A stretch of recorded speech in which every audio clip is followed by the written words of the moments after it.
क्या आपको मालूम है कि ऑस्ट्रेलिया में 2 करोड़ 27 लाख इंसान बसते हैं, जबकि ये मुल्क 20 करोड़ रैबिट्स का भी गढ़ है, यानी इंसानों की पॉपुलेशन से 10 टाइम्स ज्यादा। इन रैबिट्स ने ऑस्ट्रेलिया में इतनी तबाही मचा रखी है कि गवर्नमेंट ने इन्हें तबाहकुन मखलूक डिक्लेयर कर रखा है। जहां ऑस्ट्रेलिया के लिए रैबिट्स एक नुकसानदेह क्रिएचर है और वो इनसे छुटकारा पाने की हर नाकाम कोशिश कर चुके हैं, वहीं चाइना ने पिछले 30 सालों में 40 लाख से भी ज्यादा रैबिट्स इंपोर्ट किए हैं, उनको खाने के लिए नहीं बल्कि कुबूची डेजर्ट में एक अनोखा एक्सपेरिमेंट करने के लिए। और जो रिजल्ट निकाला गया उसने पूरी दुनिया को हैरानो परेशान छोड़ दिया है। ज़ेम टीवी की वीडियोस में एक बार फिर से खुशामदीद। नाजरीन, जब कोई रेगिस्तान हरी भरी जमीन को निकल कर उसे भी रेगिस्तान में कन्वर्ट करता है तो इस प्रोसेस को डेजर्टिफिकेशन कहते हैं, और इसका सबसे बड़ा विक्टिम है चाइना में मौजूद कुबूची डेजर्ट। एक वक्त था जब कुबूची डेजर्ट सालाना 5 लाख एकड़ के हिसाब से फैलता जा रहा था, यानी हर साल ये डेजर्ट 5 लाख एकड़ के करीब जरखेज जमीन को भी निकल रहा था। उस वक्त चाइना ने एड़ी चोटी के जोर लगाए और डेजर्टिफिकेशन के इस रेट को कम करने की कोशिश की। 1950s और 1960s के दौरान कई प्रोजेक्ट्स लॉन्च किए गए, सैंड कंट्रोल स्टेशंस बनाए गए, रेगिस्तान में दरख्त लगाए गए, लेकिन रेत का ये समंदर काबू से बाहर था। फिर एक दिन वैंग वैनबियाओ नामी एक लोकल एंटरप्रेन्योर ने सब कुछ बदल दिया। वैंग ने अपने पैसे एक अजीबो गरीब आइडिया पर लगाए। उसने कई 100 एकड़ रेगिस्तान पर सूखी झाड़ियां स्क्वायर शेप्स में रखना शुरू कर दी और उनके बीच में विलो ट्रीज लगाना शुरू किए, जिन्हें हम बेद का दरख्त भी कहते हैं। विलो एक ऐसा दरख्त होता है जो पानी के बगैर भी जिंदा रह सकता है, क्योंकि उसकी जड़ें रेगिस्तान में 300 फीट नीचे तक जाकर पानी को तलाश करती हैं। ये लकड़ी पेपर और फर्नीचर बनाने के काम आती है, पर सिर्फ तब अगर ये पेड़ रेगिस्तान में टिक पाए। कुबूची डेजर्ट में तेज हवाएं रेत को उड़ाकर बिखेर देती हैं, जिससे अंदर फंसी हुई नमी भी एवोपरेट हो जाती है, और इन्हीं तेज हवाओं से विलो के पौधों को बचाने के लिए इसके इर्द गिर्द झाड़ियां लगाई गई थी। शुरुआत में वैंग पर सब लोग हंसते थे कि देखो कौन पागल रेगिस्तान में पेड़ लगाता है, लेकिन किसी को भी वैंग के इरादों का इल्म नहीं था। अगले 3 साल तक सब सही चलता रहा, लेकिन फिर एक नया मसला खड़ा हो गया। विलोज के पेड़ को अब स्पेशल केयर की जरूरत थी। अगर उन्हें पेपर और फर्नीचर इंडस्ट्री को बेचना था तो जरूरी था कि पेड़ की नई टहनियों को फौरन काट दिया जाए ताकि दरख्त का मेन तना मोटा हो जाए। पर रेगिस्तान में ये काम करना बहुत मुश्किल भी था और महंगा भी, और यहीं से कहानी में एक नया मोड़ आता है। यही वो पॉइंट था जहां खरगोश यानी रैबिट्स की एंट्री होती है। खास तौर पर रेक्स रैबिट्स इस कहानी का हिस्सा बने। रेक्स रैबिट एक खास ब्रीड है जिनका फर बिल्कुल ओटर या ऊद के बालों जैसा होता है, बहुत मुलायम, महंगा और लग्जरी कपड़े बनाने में इस्तेमाल होता है। लेकिन रैबिट्स को यहाँ लाया ही क्यों गया? क्योंकि उनकी एक छोटी सी आदत ने कुबूची डेजर्ट के इकोसिस्टम को ही बदल दिया। रेक्स रैबिट विलो के पेड़ से निकलने वाली नई टहनियों को खाना पसंद करते हैं। जब वो नई और पतली टहनियां खाते गए तो दरख्त का मेन तना और ज्यादा मोटा होता गया, जो पेपर इंडस्ट्री वाले महंगे दामों खरीद कर जाते थे। यानी रैबिट्स ने खाना भी खाया और पेपर इंडस्ट्री को रॉ मटेरियल भी दिया। एक तरफ एनवायरनमेंट, दूसरी तरफ इकोनॉमी, दोनों की जीत होने लगी। पर यह कहानी की सिर्फ शुरुआत थी। जैसा कि आपने पहले जाना, विलो पेड़ की जड़ें 300 फीट तक जमीन के अंदर चली जाती हैं। ये जड़ें रेत के अंदर जाकर उनकी स्ट्रक्चरल स्टेबिलिटी को बढ़ाने लगी, और उससे फायदा ये हुआ कि तेज हवाओं के दौरान अब रेत उड़ती नहीं थी और उनके अंदर फंसी हुई नमी एवोपरेट नहीं होती थी।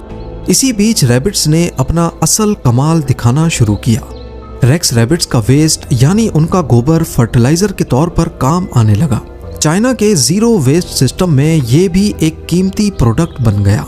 दूसरा, रेक्स रैबिट्स की ये ब्रीड सबसे ज्यादा बच्चे पैदा करती है। एक फीमेल साल में 50 बनी को जन्म देती है, यानी इनका रिप्रोडक्शन रेट भी काफी ज्यादा है। जब ये रैबिट्स ज्यादा हुए तो उनका गोबर भी बढ़ता गया और जमीन और ज्यादा जरखेज होती गई। देखते ही देखते रेत खेतों में बदल गई, जहां अब ऑर्गेनिक सब्जियां भी उगाई जाने लगी। रेक्स रैबिट्स की एक और अहम खूबी ने भी इस चमत्कार में अहम किरदार अदा किया। इनकी एक और खूबी ये थी कि ये घास तो हजम कर लेते हैं, लेकिन घास के बीज को हजम नहीं कर पाते। इसकी वजह से बीज एज इट इज इनके गोबर के साथ निकल आता और कुछ अरसे बाद घास भी मल्टीप्लाई होने लगी। यानी रैबिट्स ने सिर्फ विलो ट्रीज की मेंटेनेंस का काम नहीं किया, बल्कि घास भी उगाई और आखिर में उनके फर को भी महंगे दामों सेल किया जाने लगा। ये प्रोसेस एक सेल्फ सस्टेनिंग साइकिल बन गया। रैबिट्स ने लिटरली रेगिस्तान को हरा भरा करना शुरू कर दिया। इस एक्सपेरिमेंट की कामयाबी के बाद वैंग सिर्फ यहीं पर नहीं रुका। उसने 100 बिल्डोजर्स किराए पर लिए और रेगिस्तान के टीलों को लेवल करना शुरू कर दिया। उसने खड्डे भरे, जमीन सीधी की और उस पर भी विलो के पेड़ लगाना शुरू कर दिए। इस दौरान लोकल लोगों को इनकरेज किया कि वो रेक्स रैबिट्स पालें। उसने चाइनीज गवर्नमेंट की मदद से लाखों रेक्स रैबिट्स मंगाए और लोकल लोगों में बांट दिए। हर घर अब एक छोटा फार्म बन गया। 10 साल तक ये प्रोजेक्ट चलता रहा और पूरा एरिया ही बदल गया। एक वक्त था जब यहाँ रेत के अलावा कुछ नहीं होता था, अब ये हरा भरा एरिया है। कुबुची डेजर्ट का टोटल एरिया 18,600 स्क्वायर किलोमीटर पर फैला हुआ है, जिसमें से यूएन रिपोर्ट के मुताबिक 33% या फिर 6,250 स्क्वायर किलोमीटर हरा भरा हो चुका है। ये 30 सालों से ज्यादा की मेहनत का नतीजा है। इस बदलाव की वजह से कुबुची डेजर्ट अब सी ऑफ डेथ के बजाय इकोलॉजिकल मार्वल के नाम से जाना जाता है।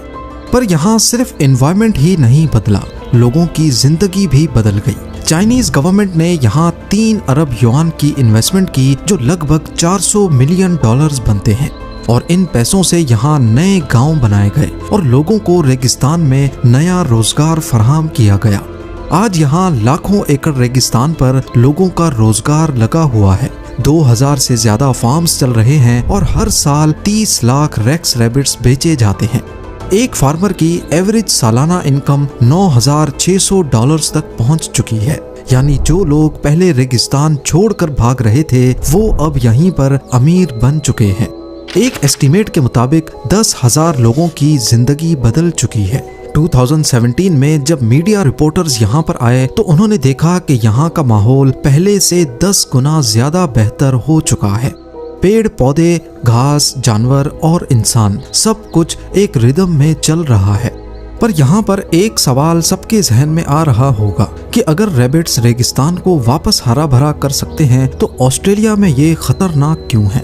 असल में ऑस्ट्रेलिया में 1859 से पहले तक कोई रैबिट्स ही नहीं थे। फिर एक ब्रिटिशर ने यहाँ सिर्फ 24 रैबिट्स छोड़े ताकि इनकी आबादी बढ़े और फिर ब्रिटिशर्स यहाँ इनका शिकार करने आया करें। 70 सालों बाद इनकी पॉपुलेशन इतनी ज्यादा बढ़ गई कि अब वो आउट ऑफ कंट्रोल हो गए। ऑस्ट्रेलिया में रैबिट्स अपने नेचुरल हैबिटेट्स में रहते हैं, जबकि चाइना में इन्हें कंट्रोल्ड एनवायरनमेंट में रखा जाता है। उनसे सिर्फ उतना ही काम लिया जाता है जितना सबके फायदे में है। यही वजह है कि रैबिट्स ऑस्ट्रेलिया में अजाब जबकि चाइना में ब्लेसिंग है। पर कुबुची डेजर्ट की कहानी सिर्फ यहीं पर खत्म नहीं हुई। यहीं पर बना दुनिया का सबसे बड़ा सोलर पावर इमेज, जिसे जमुना सोलर पावर प्लांट कहा जाता है। 6000 एकड़ पर फैला हुआ ये प्लांट करीब 50 लाख सोलर पैनल से मिलाकर बनाया गया है, जो स्पेस से देखने पर दौड़ते हुए घोड़े की शेप बनाते हैं। गिनीज वर्ल्ड रिकॉर्ड के मुताबिक ये दुनिया का सबसे बड़ा सोलर पैनल इमेज है। 2022 तक ये plant 2.3 billion kilowatt energy generate कर चुका था। इससे चाइना ने 7,60,000 टन कोयला बचाया और 18 लाख टन कम कार्बन डाइऑक्साइड प्रोड्यूस की। पर अगर आप ये समझ रहे हैं कि ये पावर प्लांट सिर्फ बिजली बनाता है तो आप बिल्कुल गलत हैं। ये प्लांट डेजर्टिफिकेशन से भी लड़ता है। पैनल्स के नीचे सनलाइट नहीं पड़ती, लिहाजा एवापोरेशन कम होती है, जिसकी वजह से यहाँ घास उगाई जाती है। और घास को काटने के लिए यहाँ पर भी रखे गए हैं रेक्स रैबिट्स। रैबिट्स घास को खाते हैं और अपने गोबर से नई घास का बीज भी बोते हैं। यूं ना सिर्फ डेजर्टिफिकेशन कम हो रही है, बल्कि फ्री एनर्जी भी प्रोड्यूस होती है और आखिर में रैबिट्स का फर भी महंगे दामों सेल होता है। और पैनल्स की वजह से यहाँ तेज हवाओं की रफ्तार 50% तक कम हो गई है। कम रेत डिस्प्लेस होती है, जिसकी वजह से आहिस्ता आहिस्ता नई जमीन भी अपने आप जरखेज हो रही है। आज अगर आप कबूची डेजर्ट जाएं तो वहाँ भेड़ बकरियां, बतख और खरगोश एक साथ रहते हैं। पैनल्स के नीचे घास है और आसपास विलोज के झुंड। कोई सोच भी नहीं सकता था कि सी ऑफ डेथ कभी सी ऑफ लाइफ कहलाएगा, और ये सब शुरू हुआ एक छोटे खरगोश के सही इस्तेमाल से। आज दुनिया भर के रिसर्चर्स इस मॉडल को इको इकोनॉमिक रेवोल्यूशन का नाम दे रहे हैं। एक रिपोर्ट के मुताबिक दुनिया का 50% एरिया रेगिस्तान है और 40% एरिया डेजर्टिफिकेशन से लड़ रहा है। आज यूरोप समेत अमेरिका भी चाइना के इस इको इकोनॉमिक रेवोल्यूशन से सबक लेने की कोशिश कर रहा है।